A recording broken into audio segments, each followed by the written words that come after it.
कांग्रेस के ज़माने में जब चीनी के दाम बढ़ते थे, भाव बढ़ते थे, तो उसे महंगाई कहा जाता था। लेकिन आज जब देश में भारतीय जनता पार्टी की सरकार है, नरेंद्र मोदी भारत के प्रधानमंत्री हैं, तो कहा जा रहा है कि यह डायबिटीज़ कंट्रोल परियोजना आई है। चीनी हर भारतीय घर में रोज़ाना इस्तेमाल होने वाली वस्तु है और हर भारतीय का घर, चाहे वो अमीर हो, गरीब हो, मध्यम वर्गीय हो, बिना चीनी के उसका रसोई घर पूरा नहीं होता। लेकिन अब चीनी ने सबकी कमर तोड़कर रख दी है। चीनी ने सबका बजट हिला दिया है। आज बात करेंगे चीनी की किल्लत पर। क्या नितिन गडकरी को जाना पड़ेगा? और नितिन गडकरी जाएंगे तो कैसे जाएंगे? हम उनकी सियासत से या मंत्रिमंडल से विदाई की बात कर रहे हैं। वरिष्ठ पत्रकारों ने जो कुछ भी कहा है और सोशल मीडिया पर जो कुछ भी चल रहा है, आज उसके हवाले से हम बात करेंगे। मेरा नाम है सरदार सिमरनजीत सिंह। आपके बीच में हमेशा हाजिर होता रहता हूँ। दरअसल एक व्यक्ति ने बड़ा अच्छा पोस्ट किया है कि चीनी की कीमत 65 रुपये किलो पहुँच गई है। और 65 रुपये किलो चीनी कैसे पहुँची है, इसके पीछे की वजह क्या है, उस पर तो बाद में बात कर लीजिएगा। लेकिन वो कह रहे हैं कि 65 को उलट के देख लीजिए। हमने भी 65 को उलट के देखा तो 65 जो है वो 56 हो गया। 56 इंच का सीना याद होगा आपको। हमारे देश में एक से एक यशस्वी, तेजस्वी, ओजस्वी लोग हैं जो केंद्र सरकार के हर निर्णय को 56 से जोड़कर दिखा देते हैं और उसे 56 इंच का सीना बताते हैं। तो ऐसे में सोशल मीडिया पर भी जाने माने लोग हैं, उन्होंने भी क्या किया, उन्होंने भी उलटकर सब दिखा दिया। उन्होंने बताया कि 65 रुपये किलो चीनी के भाव हो गए हैं, इसको उलट दीजिए तो 56, यानी कि सीधा कनेक्शन महामानव से हो जाता है। खैर, आपको बता दें कि एथेनॉल का कनेक्शन बताया जा रहा है। चीनी का उत्पादन जो है वो गन्ने से होता है। कई लोग ये बता रहे हैं कि गन्ना जो है उससे एथेनॉल बनाया जा रहा है, उसकी वजह से चीनी महंगी होती जा रही है। हालांकि इस पर अभी तक केंद्र सरकार ने किसी प्रकार की मोहर नहीं लगाई है। इस बात को स्वीकार ही नहीं किया गया है, कभी नहीं स्वीकार किया गया कि एथेनॉल बनाने से चीनी महंगी हो गई है या गन्ने का उत्पादन चाहे जितना भी हो रहा हो, गन्ने से ही इथेनॉल बनता है। और ऐसे में जो जहाँ से चीनी बननी थी वो इथेनॉल में जा रहा है, तो इस वजह से चीनी की कीमतें बढ़नी थी। अब एक व्यक्ति ने बड़ा अच्छा लिखा है, मैंने पढ़ा, एक्स पर मैं देख रहा था कि मैंने हमारे मोदी जी, गडकरी, हरदीप पुरी, शिवराज चौहान ये सब दिमाग से पैदल हैं क्या? भाई ये हम नहीं कह रहे हैं, हमको बहुत डर लगता है सरकार से। कभी भी मुकदमा हो सकता है और कभी भी FIR हो सकता है। ये लिख रहे हैं कि हमारे मोदी जी, गडकरी जी, हरदीप पुरी, शिवराज सिंह चौहान सब दिमाग से पैदल हैं क्या? देश में कितना गन्ना पैदा होता है, कितना चीनी के लिए ज़रूरी है और कितना फालतू है जिसका इथेनॉल बनाया जा सकता है, यह बेसिक कैलकुलेशन तो कोई 5वीं क्लास का बच्चा भी कर लेता। मूर्खता से आपदा बुला ली, ये किसी ने लिखा है। अब आप इससे सहमत हैं या असहमत हैं वो अलग चीज़ है, लेकिन जिन्होंने लिखा है वो बहुत महान लोग होंगे। लिखने वाले तो एक से एक लोग हैं। किसी ने यह भी लिखा है कि न्यू इंडिया में इतना बदलाव आया है। एक दौर था कि अगर चीनी की कीमत ऐसे बढ़ती तो लोग आसमान सिर पर उठा लेते हैं।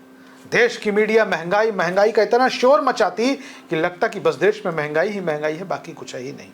आज चीनी 65 का नहीं 70 का पहुंच गया है और ये आगे कितना जाएगा कोई नहीं बता सकता। खैर, मैं आपको एक बात बताता हूँ, सारे पत्रकार जो हैं वो तरह तरह की बात कर रहे हैं। उसमें एक उमा शंकर सिंह हैं जो देश के बड़े पत्रकार हैं। अच्छा, सोशल मीडिया पर भी उनकी अच्छी खासी उपस्थिति है, लोग उनकी बड़ी संख्या में फॉलोअर्स हैं। उन्होंने कहा है कि गडकरी ने पेट्रोल में इथेनॉल मिलाकर 2 तरीके से जनता की जेब काटी है, कम माइलेज और मैकेनिकल खर्च, और अब महंगी हो गई चीनी का बोझ, गडकरी को जाना पड़ेगा तथास्तु। मतलब उमा शंकर सिंह कह रहे हैं कि जब से ये इथेनॉल वाला मामला सामने आया है, देश की जनता पर, मध्यम वर्गीय लोगों पर, जिनके पास कार है, बाइक है, उन पर बोझ बढ़ा है। और वो बोझ क्या है कि एक तो माइलेज कम हुआ है, मतलब महंगाई, और दूसरा मैकेनिकल यानी कि सर्विसिंग वगैरह का जो चार्ज है वो बढ़ गया है। ऊपर से एक तो करेला, ऊपर से नीम चढ़ा, ऊपर से चीनी की कीमतें बढ़ने लगी। रिपोर्ट्स बता रहे हैं कि गन्ने का जो प्रयोग है वो इथेनॉल बनाने में हो रहा है, इससे चीनी का उत्पादन घटा है और चीनी की महंगाई बढ़ी है। लेकिन अब मैं इसमें एक बात जोड़ देता हूँ, अब लगता है कि राहुल गांधी को फिर मैदान में आना पड़ेगा। जंतर मंतर पर आंदोलन चल रहा था CJP का, पेपर परीक्षा लीक प्रोटेस्ट चल रहा था। राहुल गांधी कूदे, धार मिल गई आंदोलन को। धर्मेंद्र प्रधान केंद्रीय शिक्षा मंत्री का इस्तीफा हो गया। अब बारी है गडकरी की। नितिन गडकरी, मैंने देखा कि एक पत्रकार के साथ इंटरव्यू कर रहे थे और लगातार इस बात को कह रहे थे कि अगर आप गलत सूचना प्रसारित करेंगी तो आप पर मुकदमा हो सकता है, मानहानि का। होना भी चाहिए, किया भी जा सकता है, लेकिन जनता के सवालों का जवाब दरअसल नहीं मिल रहा है।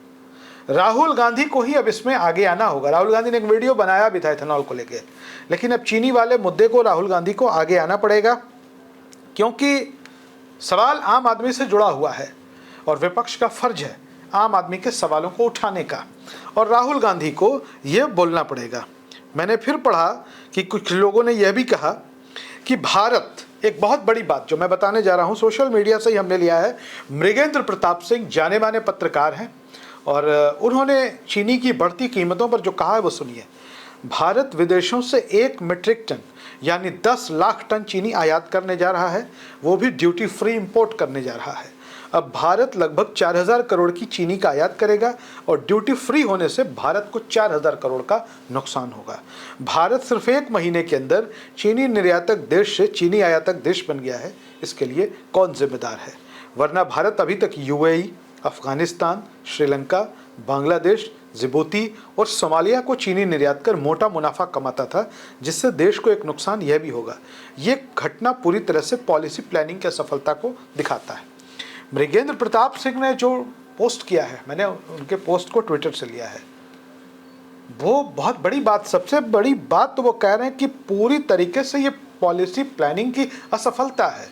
आपको याद होगा कि जब केंद्र में कांग्रेस की सरकार थी तो यही बीजेपी के लोग पॉलिसी पैरालिसिस का आरोप लगाते थे, लेकिन आज पॉलिसी प्लानिंग फेलियर ये सीधा यहाँ से दिखाई दे रहा है।